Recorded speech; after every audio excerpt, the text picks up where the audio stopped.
Verse for opening a sutra. The unsurpassed, profound, and wonderful Dharma is difficult to encounter in hundreds of millions of aeons. I now see and hear it, receive and uphold it, and I vow to fathom the Tathagata's true meaning. The wonderful Dharma Lotus Flower Sutra, the Analogy of the Transformed City. Chapter 7. The Buddha told the bhikshus, long ago, past limitless, boundless, inconceivable asankhya aeons, there was a Buddha called Great Penetrating Wisdom Victory, thus come one worthy of offerings, one of proper and universal knowledge, one whose understanding and conduct are complete, a well-gone one who understands the world, unsurpassed Lord, taming and regulating hero, teacher of gods and humans, Buddha, world-honored one. His country was named Good City, and his aeon was named Great Mark. O bhikshus, it has been a great long time since that Buddha passed into extinction. Suppose someone were to grind all the earth in the 3,000 great thousand worlds into ink powder, and then suppose he passed through 1,000 lands to the east, and then drop a particle the size of a mote of dust, and then passing through another 1,000 lands, deposited another mote, and continued to do this until all the ink made of earth was exhausted. What do you think? Could a mathematician or his disciple ever reach the limit of the lands and know their number? No world-honored one. O bhikshus, if the lands this person had passed through, whether or not he set down a particle in them, were all grounded into dust, and if each dust mote was equal to an aeon, then the time since that Buddha passed into extinction would exceed their number by limitless, boundless, hundreds of thousands or tens of thousands of millions of asankhya aeons. Using the power of the thus come one's knowledge and vision, I behold that time in the distant past as if it were today. At that time, the world-honored one, wishing to restate his meaning, spoke verses saying, I recall that in a past age, limitless, boundless aeons ago, there was a Buddha doubly honored by the name of Great Penetrating Wisdom Victory. Suppose a person ground all of the earth that was in the 3,000 great thousand lands entirely into ink powder, and then suppose he passed through 1,000 lands, and then let fall one particle of it, continuing to drop particles in this way until all the ink particles were gone. Suppose all the countries he passed through, whether he dropped particles in them or not, again were completely grounded into dust motes, and each dust mote was an aeon. These grains of dust would, in number, be exceeded by the number of aeons since that Buddha has passed into extinction. It has been limitless aeons such as these. The thus come one, with unobstructed wisdom, knows of that Buddha's extinction, and of his hearers and bodhisattvas, as if seeing his extinction now. Bhikshus, you should know the Buddha's wisdom is pure, subtle, and wondrous, without outflows and without obstructions. It penetrates limitless aeons. The Buddha told the bhikshus, the Buddha Great Penetrating Wisdom Victory had a lifespan of 540 myriads of millions of nayutas of aeons.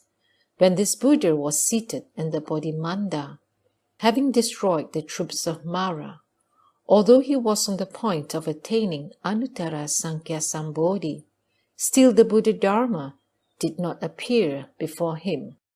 So it was for 1 minor aeon, and then onwards to 10 minor aeons, that he sat in the lotus posture, body and mind unmoving, and yet the Buddha Dharma still did not appear before him. Thereupon, the gods of the Trayastimsa heaven spread out for the Buddha under a Bodhi tree, a lion throne 1 yojana in height. On that throne, the Buddha was to attain Anuttara Sankhya Sambodhi. Just as he sat down upon that throne, the kings of the Brahma heavens rained down heavenly flowers over a distance of 100 yojanas. A fragrant wind from time to time swept away the withered flowers as fresh ones rained down. This continued without interruption for a full 10 minor aeons, as an offering to the Buddha, the rain of these flowers continuing right up until his extinction. In the same way, the gods of the 4 heavenly kings constantly played heavenly drums as an offering to that Buddha, and the other gods make heavenly instrumental music for a full 10 minor aeons, right up until his extinction. Bhikshus, the Buddha great penetrating wisdom victory passed through 10 minor aeons before the Buddha Dharma finally manifested before him, and he attained Anuttara Sankhya Sambodhi. Before that Buddha left home, he had 16 sons, the first of whom was named Accumulation of Knowledge. Each of them had a variety of precious, unusual fine toys. When they heard that their father had realized Anuttara Sankhya Sambodhi, they all cast aside these things they valued and went before the Buddha, escorted by their weeping mothers, their grandfather, a wheel-turning sage king, together with 100 great ministers and with hundreds of thousands of myriads of millions of citizens, all surrounded them and accompanied them to the Bodhimanda, all wishing to draw near to the thus come one, great penetrating wisdom victory, to make offerings to him, to honor, revere, and praise him. When they arrived, they bowed with their head at his feet, and having circumambulated him, they single-mindedly joined their palms, respectfully gazed upward at the world-honored one, and uttered these verses: World-honored one, of great and awesome virtue, for the sake of crossing over living beings, after limitless millions of aeons, you accomplished Buddhahood and perfected all your vows. Unsurpassed is our good fortune. Very rare you are, world-honored one, in one sitting, passing through 10 minor aeons, with body, hands, and feet, still, secure, and unmoving.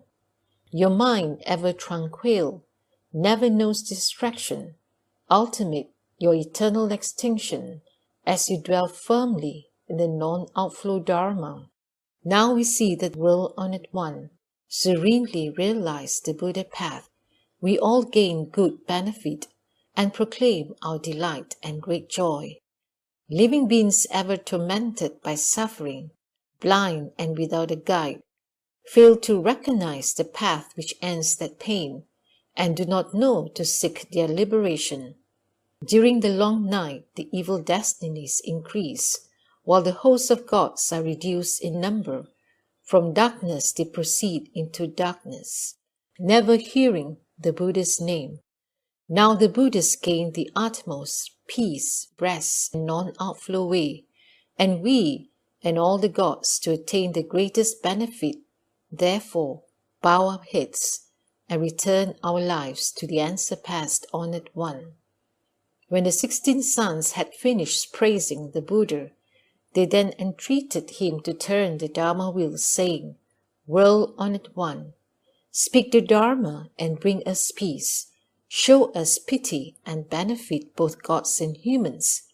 Then they spoke more verses, saying, O hero of the world, incomparable, adorned with 100 blessings, and having attained unsurpassed wisdom, pray speak for the sake of this world, to cross over and liberate us, and all classes of living beings as well, and lead us to attain that wisdom.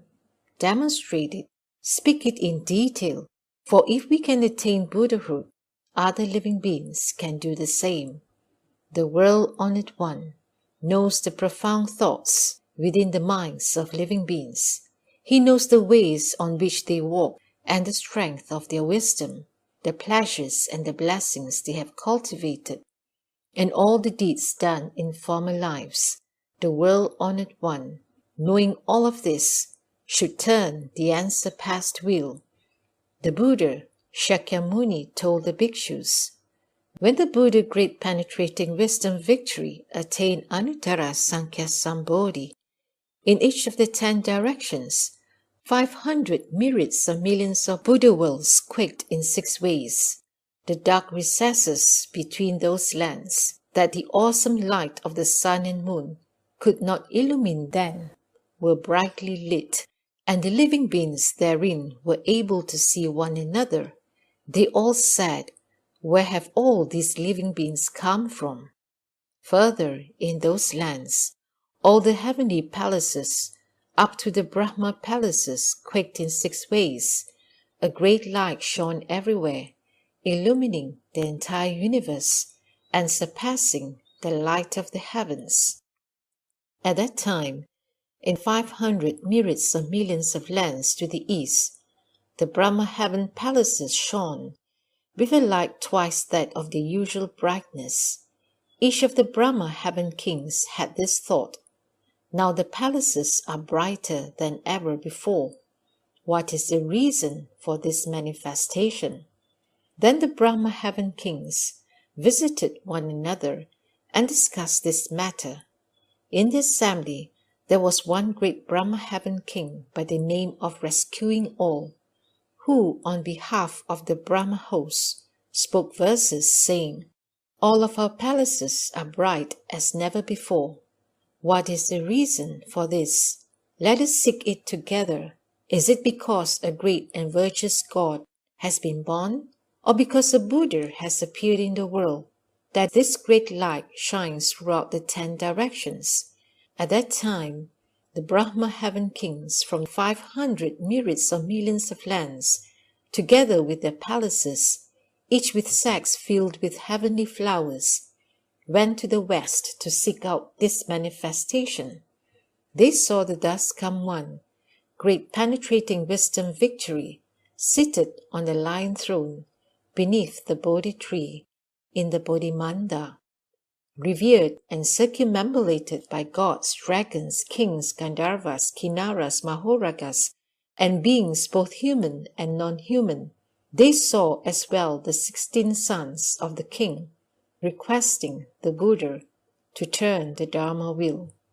Then the Brahma heaven kings bowed with their heads at the Buddha's feet, circumambulated him 100,000 times, then scattered heavenly flowers upon him.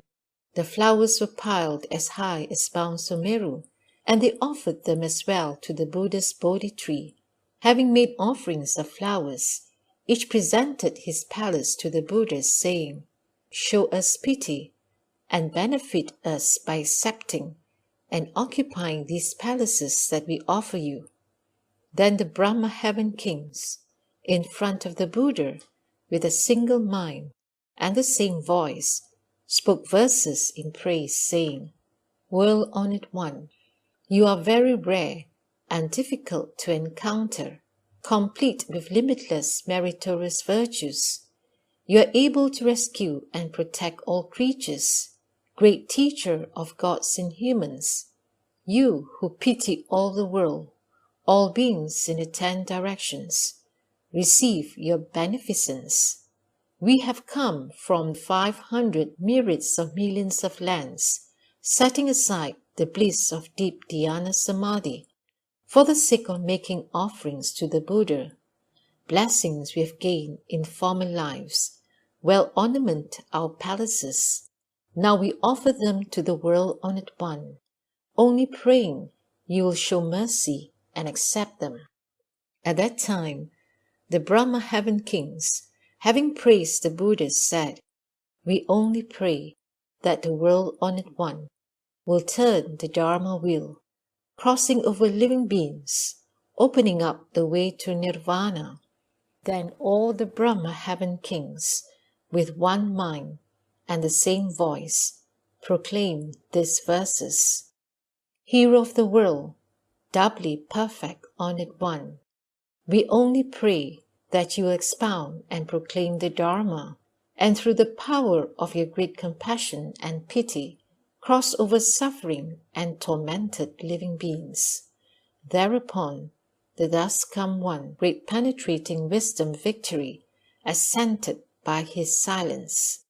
Furthermore, O bhikshus, to the southeast the great Brahma kings in 500 myriads of millions of lands, seeing their palaces in dazzling brilliance as never before, jumped for joy, thinking it rare indeed. They visited one another and discussed this matter. Then in the assembly, a Brahma heaven king by the name of Great Compassion, on behalf of the Brahma hosts, spoke these verses. What is the reason for this event? Why has this sign appeared? All of our palaces are aglow as never before. Has a greatly virtuous God been born? Or has a Buddha appeared in the world? We have never seen such signs before. With one mind, we should investigate it, passing through 1,000 myriads of millions of lands, searching for the light, investigating it together. It must be that a Buddha has appeared to take across the suffering living beings. At that time, 500 myriads of millions of Brahma heaven kings, together with their palaces, each with sacks filled with heavenly flowers, went to the northwest to seek out this manifestation. They saw the thus come One, great penetrating wisdom victory, seated on the lion throne beneath the Bodhi tree in the Bodhimanda, revered and circumambulated by gods, dragon kings, Gandharvas, Kinnaras, Mahoragas, and beings both human and non-human. They saw as well the 16 sons of the king, requesting the Buddha to turn the Dharma wheel. Then the Brahma heaven kings bowed with their heads at the Buddha's feet, circumambulated him 100,000 times, then scattered heavenly flowers upon him. The flowers were piled as high as Mount Sumeru, and they offered them as well to the Buddha's Bodhi tree.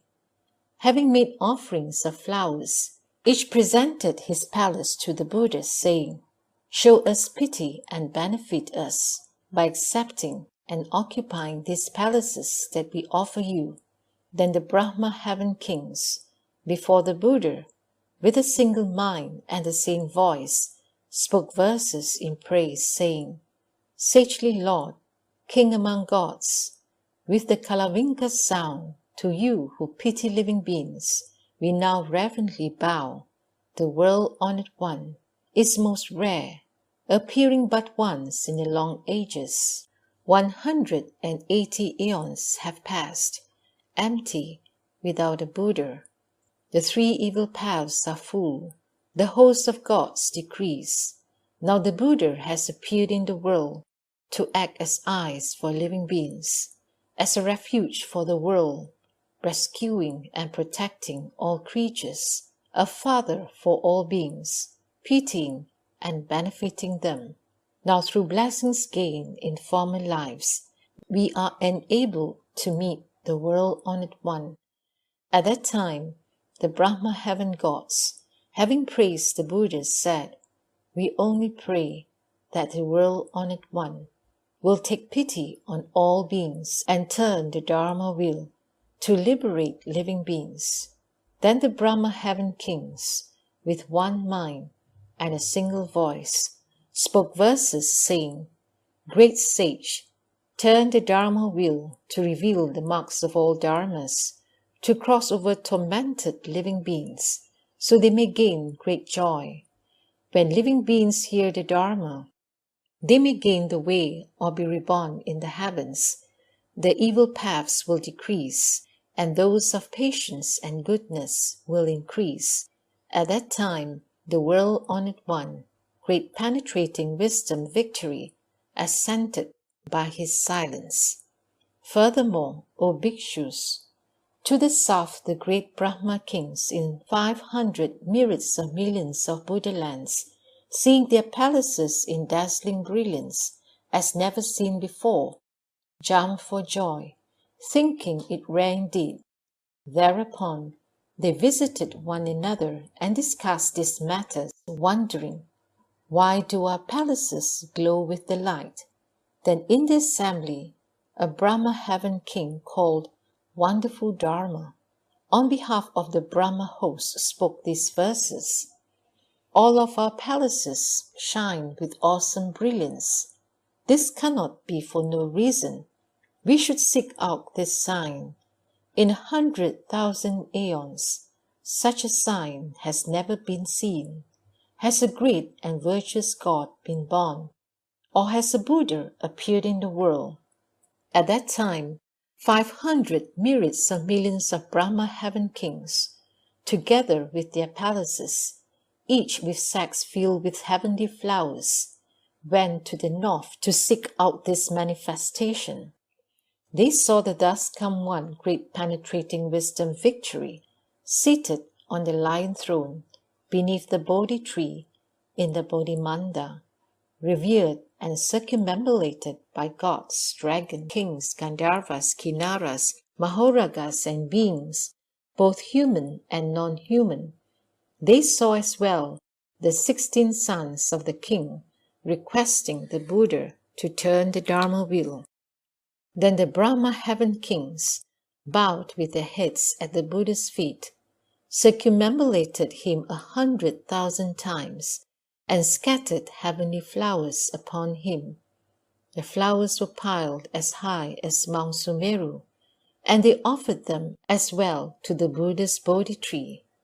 Having made offerings of flowers, each presented his palace to the Buddha, saying, "Show us pity and benefit us by accepting and occupying these palaces that we offer you." Then the Brahma heaven kings, before the Buddha, with a single mind and the same voice, spoke verses in praise, saying, "The world-honored one is very hard to meet. He who breaks through all afflictions, passing through 130 aeons, only now do we get to see him. May living beings, starving and thirsty, be filled with the rain of Dharma. He whom we have never seen before, one of unlimited wisdom, rare as the Dambara blossom. Today at last we have met. All of our palaces, receiving your light, are adorned. In your great compassion, world-honored one, pray accept and live with them." At that time, the Brahma heaven kings, having praised the Buddha, said, "We only pray that the world-honored one will turn the Dharma wheel, causing the entire world with its gods, Maras, Brahmans, Shramanas, all to become peaceful and calm and to attain liberation."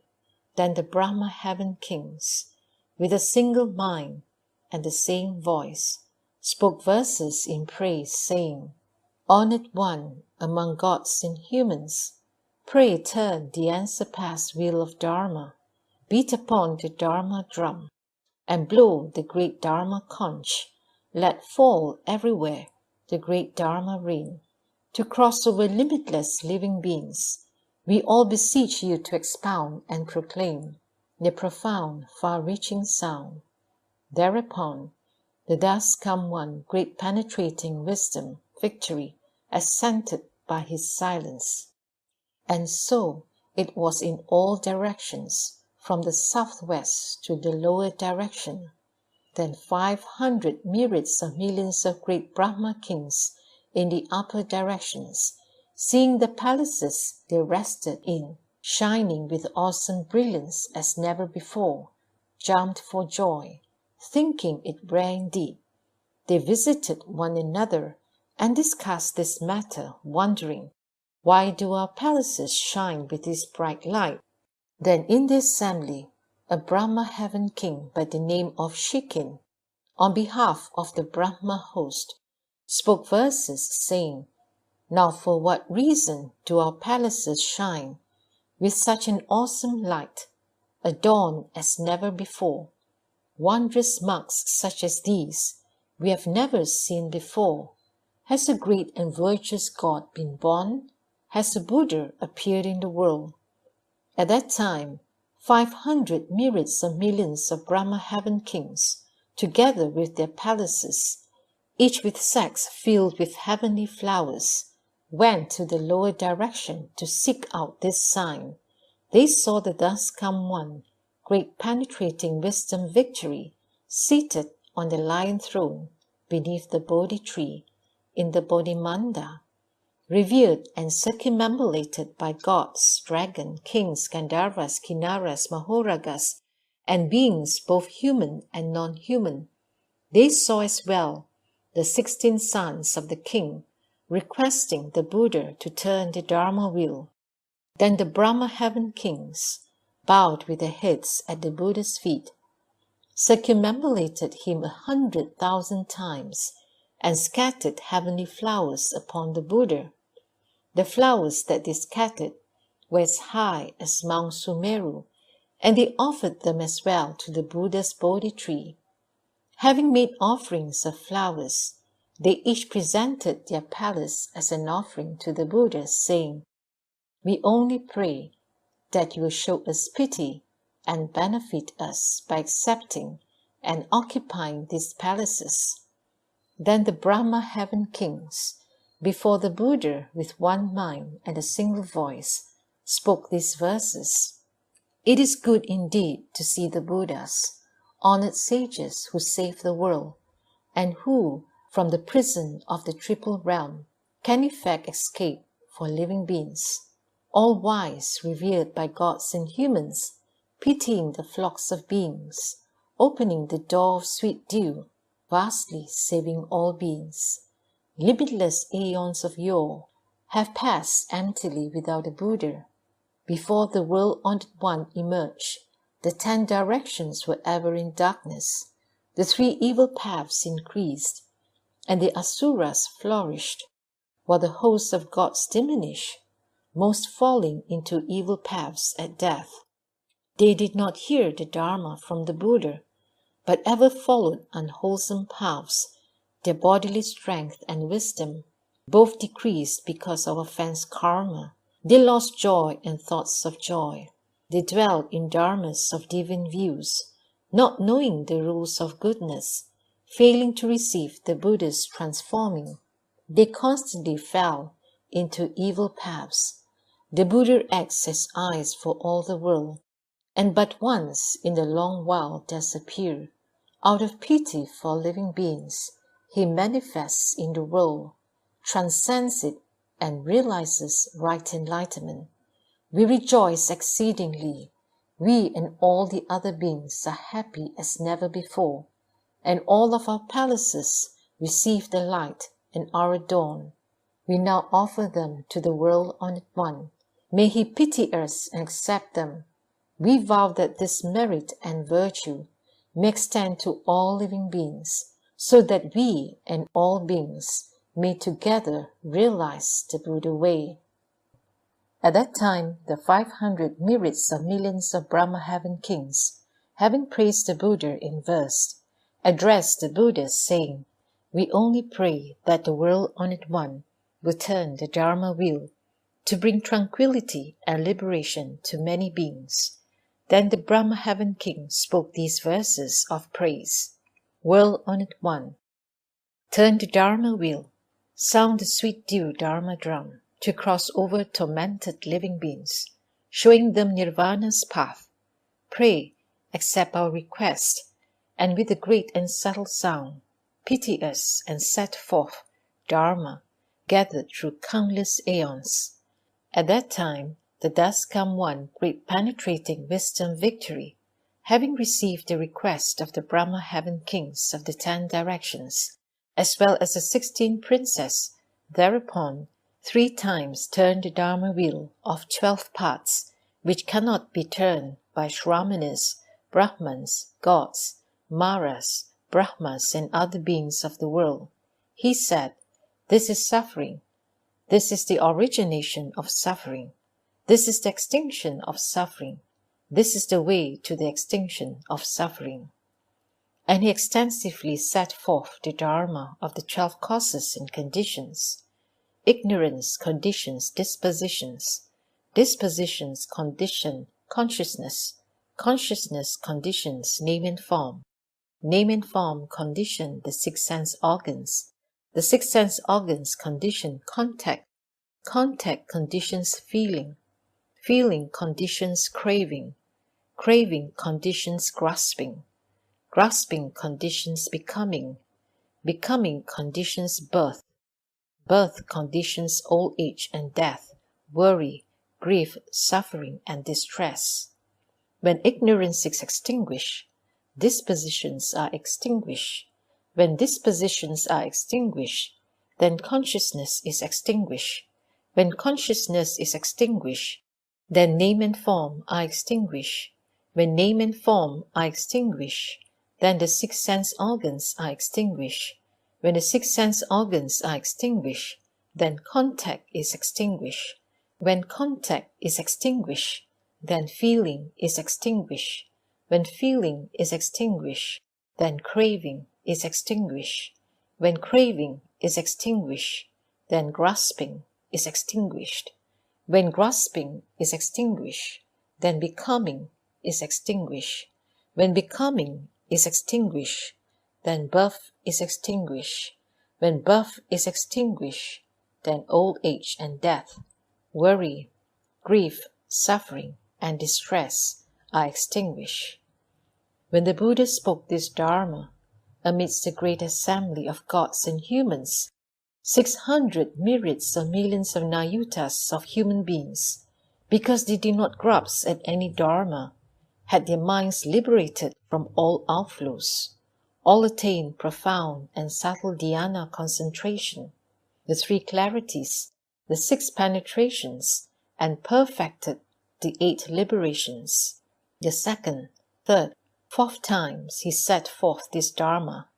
Thousands of millions of nayutas of living beings, their numbers like the Ganges sands, also because they do not grasp at any Dharma, had their minds liberated from outflows. From that time onwards, the assembly of hearers are unlimited, boundless, and unreckonable. At that time, the 16 princes all left home as virgin youths and become Shramaneras. They all possessed sharp faculties and clear wisdom. They had already made offerings to hundreds of thousands of myriads of millions of Buddhas, purely cultivating Brahman conduct, seeking Anuttara Sankhya Sambodhi.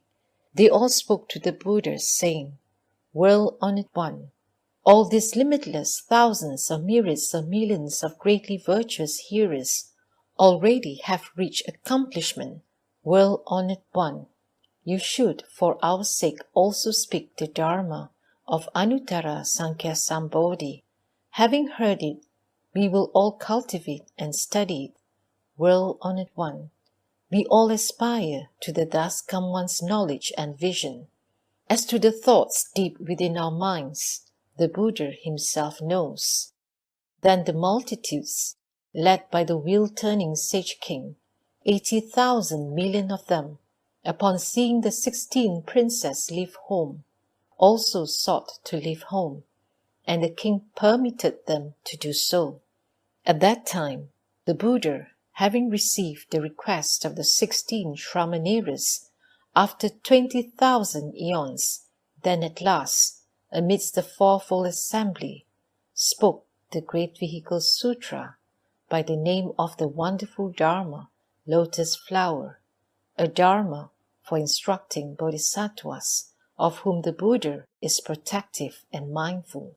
After he spoke the sutra, the 16 Shramaneras, for the sake of Anuttara Sankhya Sambodhi, all received, upheld, and recited it, and keenly penetrated its meaning.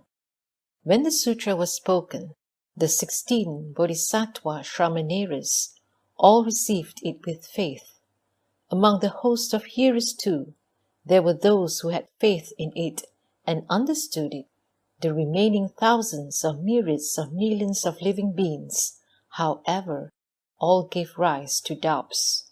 The Buddha spoke this sutra. for 80,000 aeons without cessation. When he had finished speaking the sutra, he entered a quiet room where he remained in dhyana samadhi for 84,000 aeons.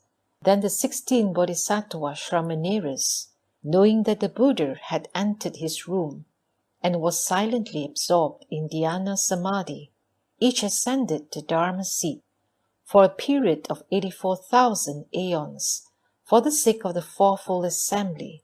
They spoke the wonderful Dharma Flower Sutra extensively and in detail. Each one of them crossed over 600 myriads of millions of nayutas of Ganges sands of living beings, instructing them with the teaching, benefiting them, making them rejoice, and causing them to bring forth the thought of Anuttara Sankhya Sambodhi. After 84,000 aeons had passed, the Buddha, great penetrating wisdom victory, arose from samadhi, approached the Dharma throne, and serenely sat down upon it. He addressed the great assembly, saying, "These 16 bodhisattva Shramaneras are very rare. All their faculties are keen, and their wisdom is clear. They have in the past already made offerings to limitless thousands of myriads of millions of Buddhas. In the presence of those Buddhas, they constantly cultivated Brahman conduct, accepting and upholding the Buddha's wisdom, instructing living beings, and causing them to enter into it. You should all make a point of drawing near to and making offerings to them. Why? Those hearers, Pachika Buddhas or Bodhisattvas, who can have faith in the Dharma of the Sutra spoken by these 16 Bodhisattvas, accept it and uphold it without defaming it, will all attain Anuttara Sankhya Sambodhi, that is, the wisdom of the thus come one." The Buddha told the bhikshus, "These 16 Bodhisattvas always delight in speaking the wonderful Dharma Lotus Flower Sutra. Each Bodhisattva has transformed 600 myriads of millions of nayutas of Ganges sands of living beings who, life after life, were born together with the Bodhisattvas and heard the Dharma from them, fully believing and understanding it. For this reason, they have met up with 40,000 millions of Buddhas world on at once, and to this moment have not stopped doing so. Bhikshus, I will tell you, those disciples of the Buddha, the 16 Shramaneras, have all now attained Anuttara Sankhya Sambodhi, and in the lands of the 10 directions are presently speaking the Dharma. They have as their retinues limitless hundreds of thousands of millions of bodhisattvas and hearers. 2 have become Buddhas in the East. One is named Akshobhaya in the land of happiness. The other is named Sumeru Peak. 2 have become Buddhas in the southeast. One is named Lion Sound. The other is named Lion Sign. 2 have become Buddhas in the south. One is named Space Dweller. The other is named Eternal Extinction. 2 have become Buddhas in the southwest. One is named Royal Sign. The other is named Brahma Sign. 2 have become Buddhas in the west. One is named Amitayus. The other is named Savior of all worlds from suffering and anguish. 2 have become Buddhas in the northwest. One is named Tamalapatra Chandana, fragrance and spiritual penetrations. The other is named Sumeru Sign. 2 have become Buddhas in the north. One is named Cloud Self-Mastery. The other is named King of Cloud Self-Mastery. In the northeast there is a Buddha by the name of Destroyer of all worldly fear. The other Buddha, the 16th, is myself, Shakyamuni Buddha, here in the Saha world, where I have realized Anuttara Sankhya Sambodhi. Bhikshus, we as Shramaniras each taught and transformed limitless hundreds of thousands of myriads of millions of Ganges of living beings who, hearing the Dharma from us, were set towards Anuttara Sankhya Sambodhi. Of these living beings, there are those who dwell at the level of hearers. I constantly instruct and transform them in Anuttara Sankhya Sambodhi. All these people will, by means of this Dharma, gradually enter the Buddha path. Why? The thus come one's wisdom is hard to believe and hard to understand. You are bhikshus, while I transform living beings as limitless as Ganges sands, who shall become disciples as hearers after my extinction in the future.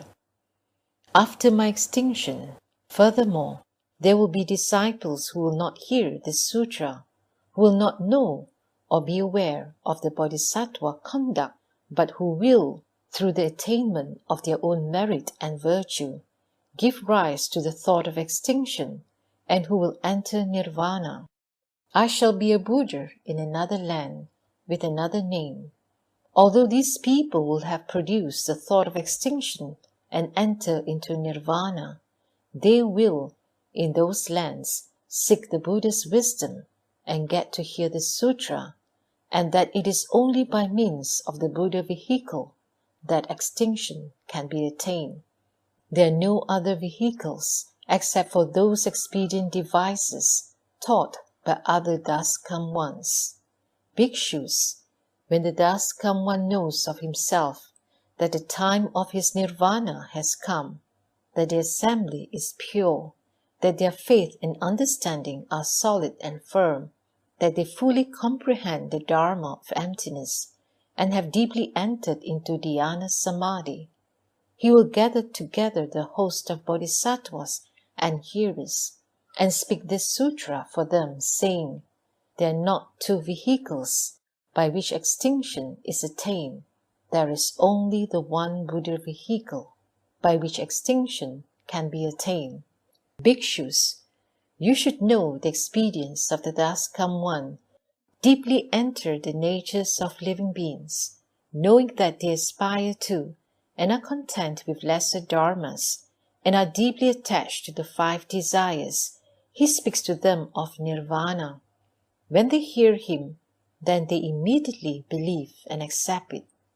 It is as if, for example, there is a road 500 yojanas long, steep, dangerous and bad, an uninhabited and terrifying place. A large group of people wish to travel this road to reach a cache of precious jewels.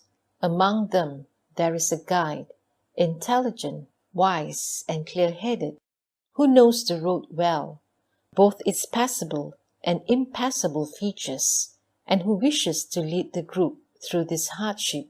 Midway, the group he is leading grows weary and wishes to turn back. They say to the guide, we are exhausted and afraid. We cannot go forward. It's too far. We want to turn back now. Their leader, who has many expedients, had this thought, how pitiful they are. How can they renounce the great and precious treasure and wish to turn back?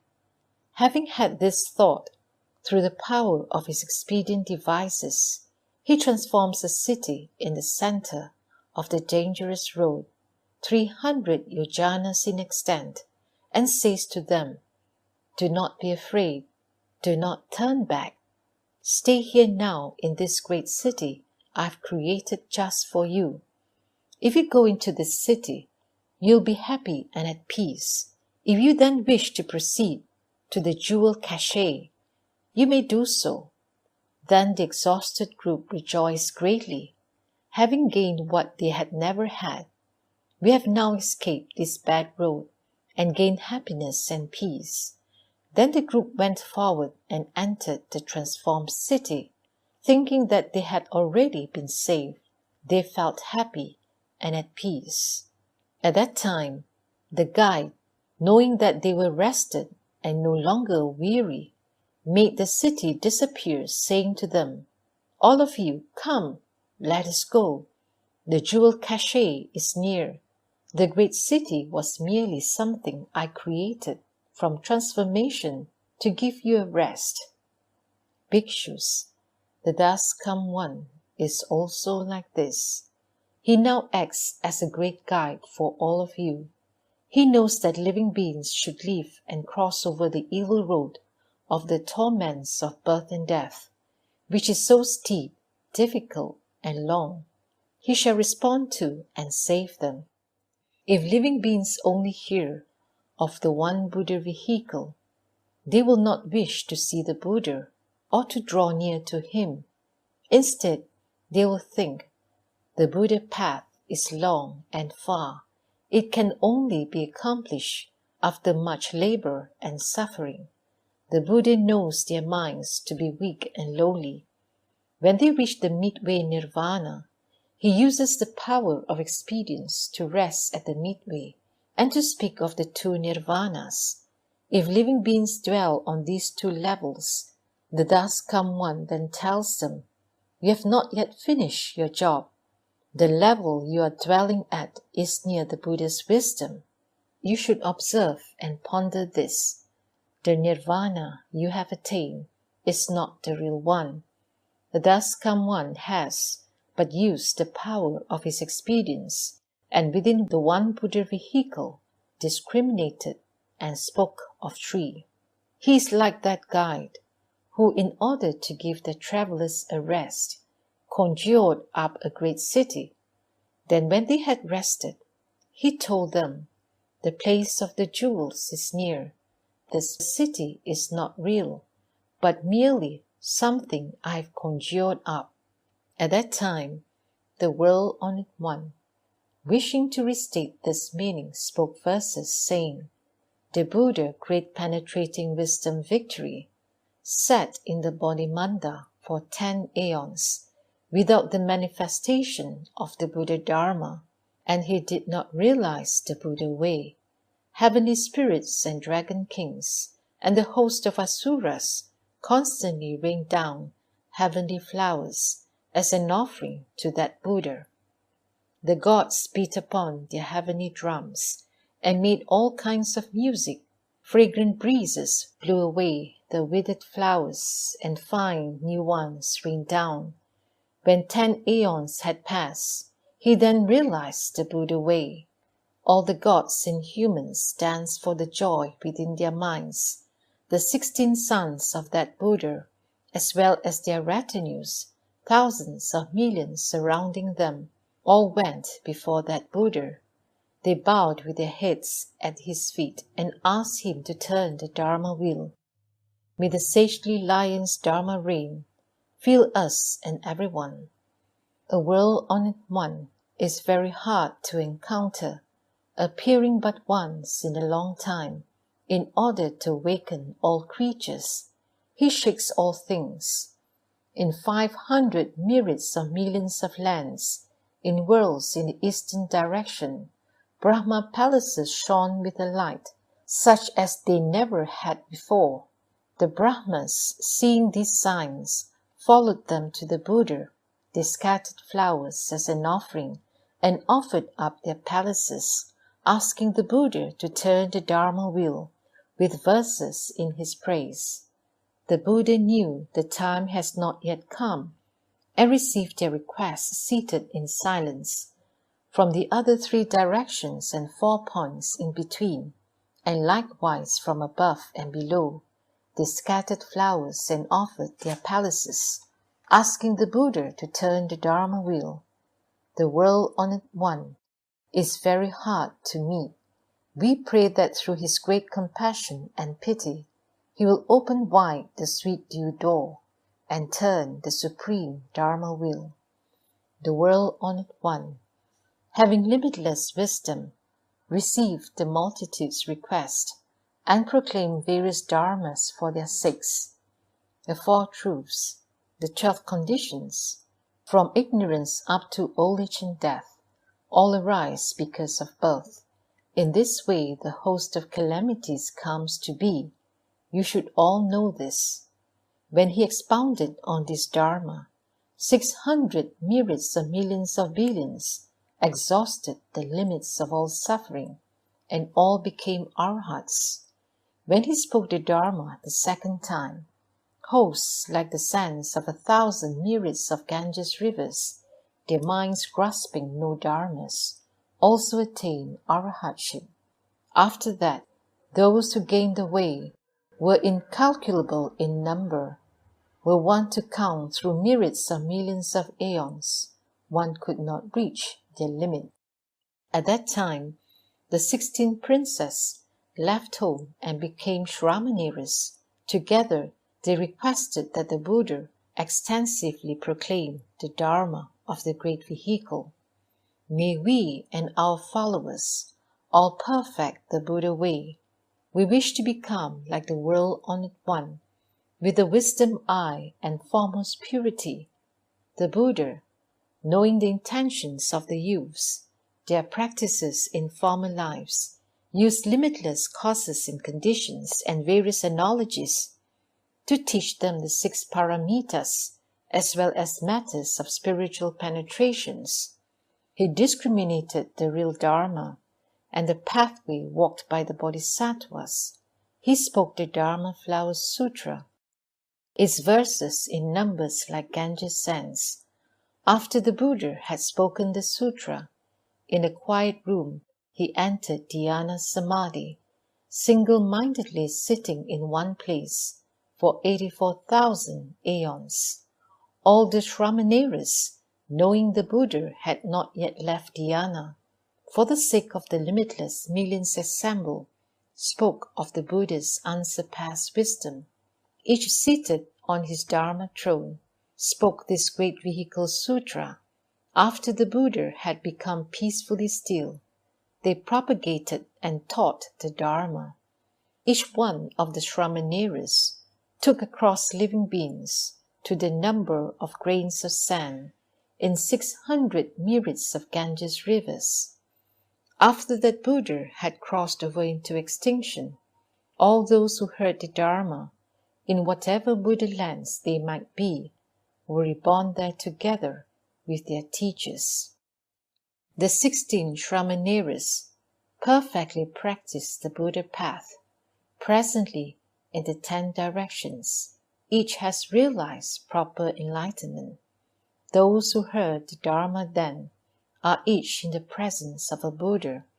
Those who are hearers are gradually taught the Buddha path. I was one of the 16. In the past, I taught all of you.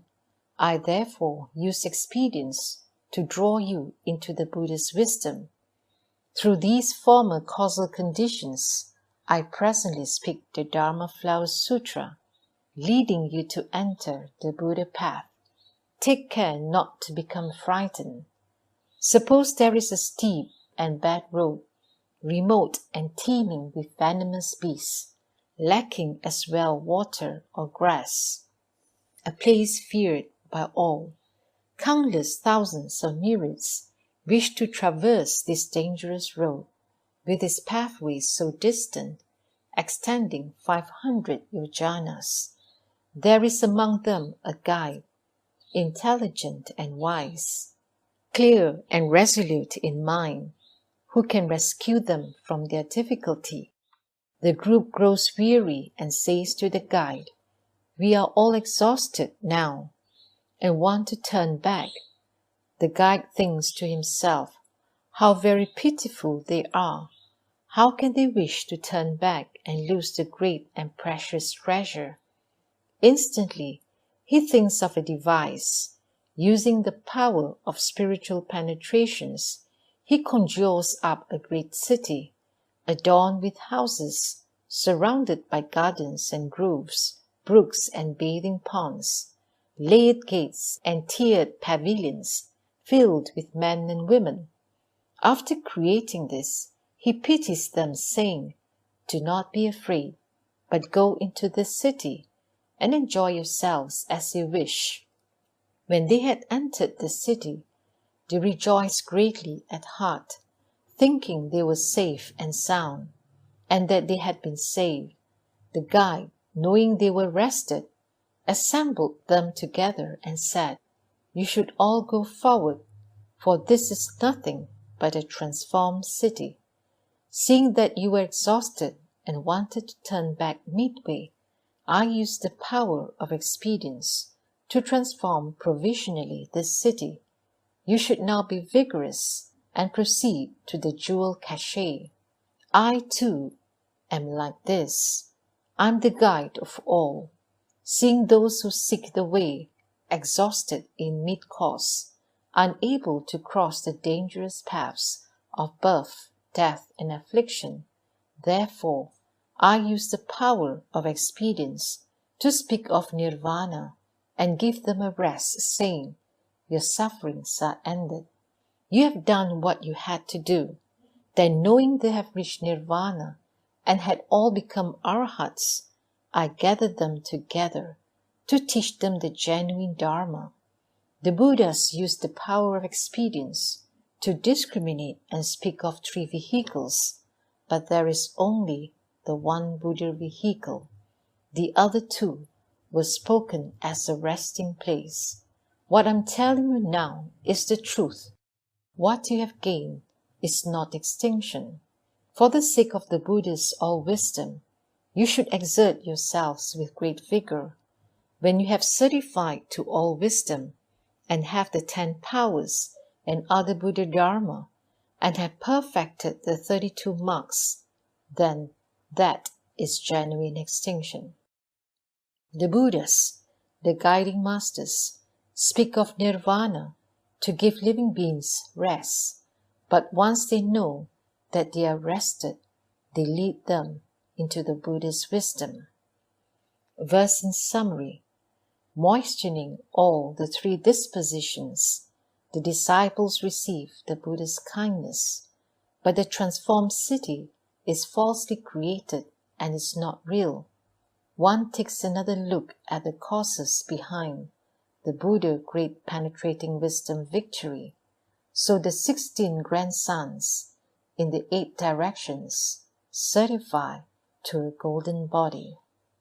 Homage to the Dharma Flower Assembly of Buddhas and Bodhisattvas.